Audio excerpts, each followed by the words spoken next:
And this is something that most teachers, I think, have heard of at least. And if you haven't, this is a great opportunity. So you're going to go to the Cami Chrome extension in the Chrome web store, and you're going to add to Chrome. Mine says remove because I already have it.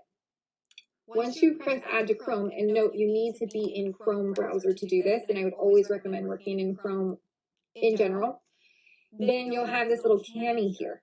Okay, so that means you have the Cami Chrome extension. So then you will go back to that document. Cami is a Chrome extension that allows users to annotate on a PDF. So it allows users to annotate on a PDF. Think of PDF like an image, right? So typically we can't like copy and paste that text. So check it out with Cami. So you need to go back to where you downloaded that PDF, and you need to make sure it's in your Google Drive from that last video. And you open it in a new tab. And if you have Cami and you're all logged in, then it's going to say open with, and it will give you some options. You'll go to annotate with Cami.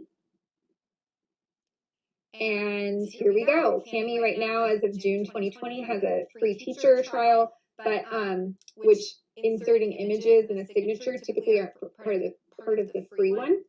But all of these are. So you can add in a text box. Your students can add in a text box. So that can be really great for annotations. You can highlight the text and do certain things. You can mark up, right? And there's so many other things you can do with the tool. But if you did want to say give your students a PDF to mark, like an Avid Weekly article, and you wanted them to mark with Cami, then this is an opportunity for them to do that. There is underlining, there are shapes. I find that if my students are going to be circling terms, two options, you could have them insert a ellipse, it's called, and that's easy and quick. But some of my students that are a little bit more, they want it super neat and perfect, they can get caught up in the tool. So instead you could give them a color and say, instead of circling with a circle, you're going to only use, I say kiwi for key terms, color, and then they know that they're only highlighting in kiwi green for those words that they would mark up. Okay. The last piece is just save. Once you connect it with your Google Drive and allow that, then it will automatically save just like it does in Google Drive. But you'll go to the save button, and right here you'll click this,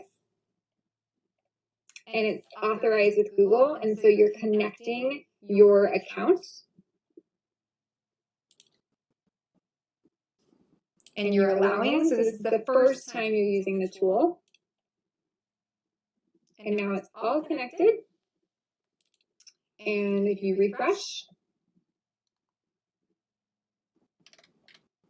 you can see your annotations right there. So yeah, that's advanced, but